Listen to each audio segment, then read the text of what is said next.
My topic is bin card and Cardex method in fourth unit. Fourth unit name is Materials Management, Maintenance Management and Industrial Safety. First topic is bin card. Bin కార్డ్ని మనం స్టోర్స్లో ఉండే stock of మెటీరియల్స్ని count చేసుకోవడానికి use చేస్తాం. Bin కార్డ్ని use చేసుకొని quantity of received మెటీరియల్స్ని, యూజ్ చేసిన క్వాంటిటీ ఆఫ్ మెటీరియల్స్, బ్యాలెన్స్డ్ మెటీరియల్స్ని షో చేసుకోవడానికి బిన్ కార్డ్ యూజ్ చేస్తాము. బిన్ కార్డ్ని మనం మెయిన్గా డిమార్ట్లలో, రెస్టారెంట్లో యూజ్ చేస్తాము. బిన్ కార్డ్ని మనం స్టాక్ కార్డ్స్, ఇన్వెంటరీ కార్డ్స్ అని కూడా అంటాము. ప్రతి ఒక్క మెటీరియల్స్కి సపరేట్ ఒక బిన్ కార్డ్ని మనం ప్రిపేర్ చేసుకుంటాము.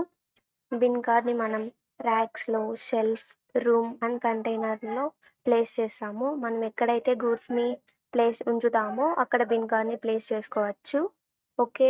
ఒకే ర్యాక్లో 2 మెటీరియల్స్ ఉంటే ఈచ్ మెటీరియల్కి ఒక బిన్ కార్డ్ని ప్రిపేర్ చేసుకుంటాము. దీన్ని మనం ట్రీటింగ్ లైక్ ఏ 1 అల్మారో అండ్ 2 బిన్ కార్డ్స్ అని ట్రీట్ చేస్తాము. And inventory bin card is a record keeping tool. దీన్ని యూజ్ చేసుకొని ఒక పర్టికులర్ స్టోరేజ్ లొకేషన్లో ఉండే స్పెసిఫిక్ ఐటమ్ యొక్క క్వాంటిటీని ట్రాక్ చేసుకోవచ్చు.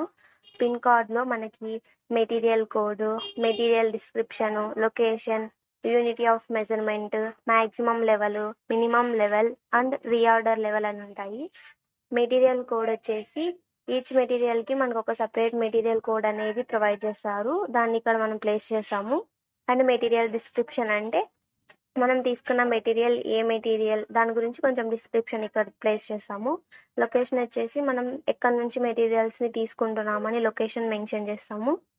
యూనిట్ ఆఫ్ మెజర్మెంట్ అంటే మనం ఎంత మెటీరియల్స్ని యూజ్ చేసాము అని పెడతాము.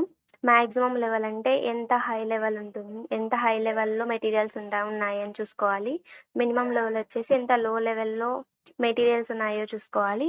రీఆర్డర్ లెవెల్ని మనం యావరేజ్ డైలీ యూజ్ మెటీరియల్ ఇంకా లీడ్ టైంని క్యాలిక్యులేట్ చేసుకొని రీఆర్డర్ లెవెల్ అనేది మెన్షన్ చేస్తారు. ఇందులో వచ్చేసి date, document number, received from use to receipt, is use, balance, verification with SL and date verified by అనేటివి బిన్ కార్డ్లో ఉంటాయి. This is the topic about bin. Second topic is kardex method. Kardex method మనం మెయిన్గా use చేసేది materials ఇన్ఫర్మేషన్ని store చేసుకోవడానికి ఈ method use చేస్తాము. దీన్ని మనం ఈజీగా మెటీరియల్స్ని రికార్డ్ చేసుకోవడానికి, రిట్రీవ్ చేసుకోవడానికి యూజ్ చేస్తాము. ఇందులో 15 డ్రాస్ ఉంటాయి.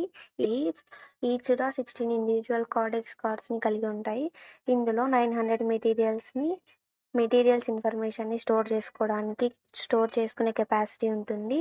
ఇందులో టాప్ స్పేస్లో మెటీరియల్ నేము, కోడ్ నంబరు రికార్డ్ అయి ఉంటుంది. దీన్ని మనం పర్చేస్ ఆఫీసర్స్ ఎక్కువ యూజ్ చేస్తారు. The main purpose of using caudex method is to quickly identify the card relating to A particular material. This is the topic about caudex method. Store management అంటే సింపుల్గా ఏం చెప్పొచ్చు అంటే మనము మన దగ్గర ఉండే రా మెటీరియల్స్ని ఇండస్ట్రీలో ఎలా స్టోర్ చేసి మేనేజ్ చేస్తాం అనే దాన్ని స్టోర్స్ మేనేజ్మెంట్ అని అంటాం.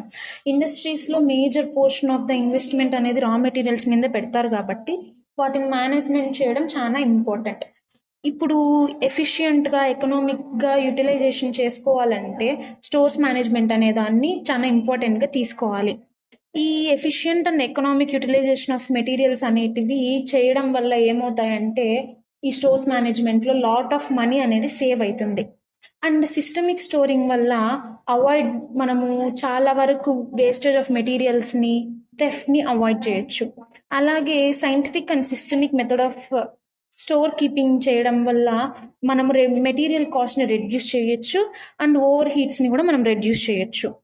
అండ్ ఇప్పుడు functions of the stores department లేదా duties of the store keeper ఏంటో చూద్దాం. మన దగ్గర వచ్చే గూడ్స్ అన్నిటినీ, ఆల్ టైప్ ఆఫ్ గూడ్స్ని రిసీవ్ చేసుకోవడం. సెకండ్ వచ్చి రెగ్యులర్ సప్లై ఆఫ్ మెటీరియల్స్ ఉన్నాయా లేదా అని చూసుకోవడం. థర్డ్ వచ్చి స్టాక్స్ని సిస్టమిక్గా పెట్టుకోవడం. ఫోర్త్ వచ్చి స్టాక్స్ అనేటివి అరేంజ్ చేయడం in the manner such that ఈజీగా ట్రేస్ అయ్యేలాగా పెట్టుకోవడం. ఫిఫ్త్ వచ్చి డే టు డే అఫైర్స్ని మన మేనేజర్కి అప్డేట్ చేయడం, అడ్వైజెస్ ఇవ్వడం. అండ్ సిక్స్త్ వచ్చి ఈచ్ ఐటమ్ అనేది కరెక్ట్ పిన్లో ఉందా లేదా అని చెక్ చేయడం. సెవెంత్ వచ్చి వేస్టేజ్ ఆఫ్ మెటీరియల్స్ వాటిని కరెక్ట్గా స్క్రాప్లోకి వెళ్తున్నాయా, డిస్పోజ్ అవుతున్నాయా లేదా అని చూసుకోవడం. 8th వచ్చి నెసెసరీ ప్రికాషన్స్ అనేటివి తీసుకోవడం థెఫ్ట్ జరగకోకుండా. 9th వచ్చి కోఆపరేట్ చేయడం అదర్ డిపార్ట్మెంట్స్ లైక్ మ్యానుఫ్యాక్చరింగ్ కానీ ప్రొడక్షన్ పర్చేసింగ్ ఇలా అదర్ డిపార్ట్మెంట్స్తో కోఆపరేట్ చేయడం. అండ్ 10th పాయింట్ వచ్చి ఇప్పుడు ఒకవేళ స్టాక్స్ అయిపోయి వచ్చాయనుకో అది ముందుగానే గెస్ చేసి దాన్ని పర్చేసింగ్ డిపార్ట్మెంట్కి చెప్పడం, ఇన్ఫార్మ్ చేయడం. ఇవి స్టోర్ కీపర్ యొక్క డ్యూటీస్ లేదా ఫంక్షన్ ఆఫ్ స్టోర్ డిపార్ట్మెంట్. ఇప్పుడు టైప్స్ ఆఫ్ స్టోర్స్ అన్నిటి ఏంటో చూద్దాం. ఈ టైప్స్ ఆఫ్ స్టోర్లో మనకు 14 టైప్స్ ఉన్నాయి. ఫస్ట్ వచ్చి raw material stores. Raw material stores అంటే ఇక్కడ రా మెటీరియల్ మన ప్రొడక్షన్కి యూజ్ అయ్యే రా మెటీరియల్స్ని స్టోర్ చేసుకుంటాం.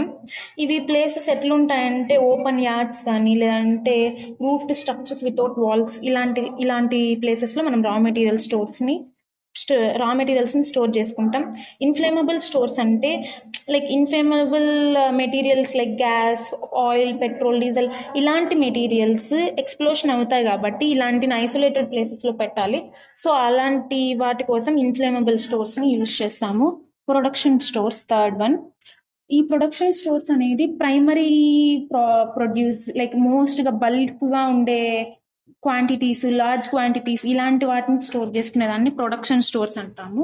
Fourth one general stores. General stores అంటే general products like paint, sweet, project ingredient like చెప్పాలంటే మిస్లేనియస్ ఐటమ్స్ని ఈ జనరల్ స్టోర్స్లో స్టోర్ చేసుకుంటాం. మిస్లేనియస్ అంటే వేరియస్ కైండ్ ఆఫ్ ఆబ్జెక్ట్స్ అనొచ్చు, ఏమన్నా అనొచ్చు. వేరియస్ కైండ్స్ని ఒక దగ్గర పెడితే దాన్ని మిస్లేనియస్ అంటాం. సో అలాంటి వాటివన్నీ ఈ జనరల్ స్టోర్స్లో స్టోర్ చేసుకుంటాం. నెక్స్ట్ ఫిఫ్త్ వన్ వచ్చి టూల్స్ స్టోర్. ఈ టూల్స్ స్టోర్ అంటే మనము ప్రొడక్షన్లో ఇండస్ట్రీలో యూజ్ చేసే మెజరింగ్ టూల్స్ కానీ, కట్టింగ్ టూల్స్ కానీ, సింపుల్ టూల్స్ కానీ, హ్యామర్స్ ఇట్లాంటివన్నీ స్టోర్ చేసుకునేదాన్ని టూల్స్ స్టోర్ అంటాము. సిక్స్త్ వన్ వచ్చి salvage stores. This is the place where like ఇంకా మెటీరియల్స్ రీవర్క్ కానీ లేదంటే రిజెక్ట్ అయిపోయిండే మెటీరియల్స్ని ఈ ప్లేస్లో పెడతారు. తర్వాత ఒకవేళ రీవర్క్ యూజ్ అయ్యేటట్టుగా ఉంటే రీవర్క్ చేసుకుంటారు, లేదంటే దాన్ని డిస్పోజ్ చేసేస్తారు. సెవెంత్ వన్ వచ్చి ప్యాకింగ్ స్టోర్స్. ప్యాకింగ్ స్టోర్స్ అంటే ప్రొడక్షన్ అయిపోయినాక ప్యాక్ చేయడానికి యూజ్ అయ్యే మెటీరియల్స్ని ఇక్కడ స్టోర్ చేసుకుంటారు like wood, cardboard, cartons, bottles etcetera ఇలాంటివి, empty cylinders. Next transmit stores.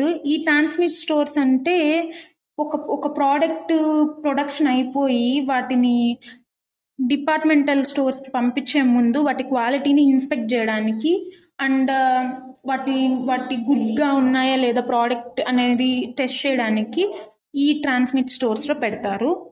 Work in process stores అంటే ఇది ఒక ఇమీడియట్ స్టోరేజ్ ప్లేస్ అనమాట. Like semi processed parts of స్టోరేజ్ని ఇక్కడ స్టోర్ చేసుకుంటాము. లైక్ గూడ్స్ కొన్ని ఇంకా ప్రాసెసింగ్ ఉంటాయి బట్ టెంపరీగా స్టోర్ చేయాలంటే అప్పుడు వర్క్ ఇన్ ప్రాసెస్ స్టోర్స్లో స్టోర్ చేస్తాము. ఫినిష్డ్ గూడ్స్ స్టోర్స్ అంటే ప్రొడక్షన్ మొత్తం కంప్లీట్ అయిపోయి ఇంకా కస్టమర్స్కి పంపించే ఒక ప్రోడక్ట్స్ని స్టోర్ చేసుకునే ప్లేస్ని మనం ఫినిష్డ్ గూడ్స్ స్టోర్స్ అంటాము. స్టేషనరీ స్టోర్స్ అంటే ఇది ఒక ప్లేస్ వేర్ స్టేషనరీ ఆఫీస్ వర్క్కి యూజ్ చేసే అంత స్టేషనరీ ఐటమ్స్ అంతా పెట్టుకునే దాన్ని మనం స్టేషనరీ స్టోర్స్ అంటాము. 12th వన్ వచ్చి రిఫ్రిజిరేటర్ స్టోర్స్. కొన్ని ఇండస్ట్రీస్లో లైక్ ఫుడ్ మ్యానుఫ్యాక్చరింగ్ ఇండస్ట్రీస్ ఇలాంటి వాటిల్లో కొన్ని వాటి యొక్క కావాల్సిన chemicals, meet, food, fruits, vegetables ఇలాంటివి స్టోర్ చేసుకుంటాం కదా, వాటికి రిఫ్రిజిరేటెడ్ స్టోర్స్ అనేవి కావాలి.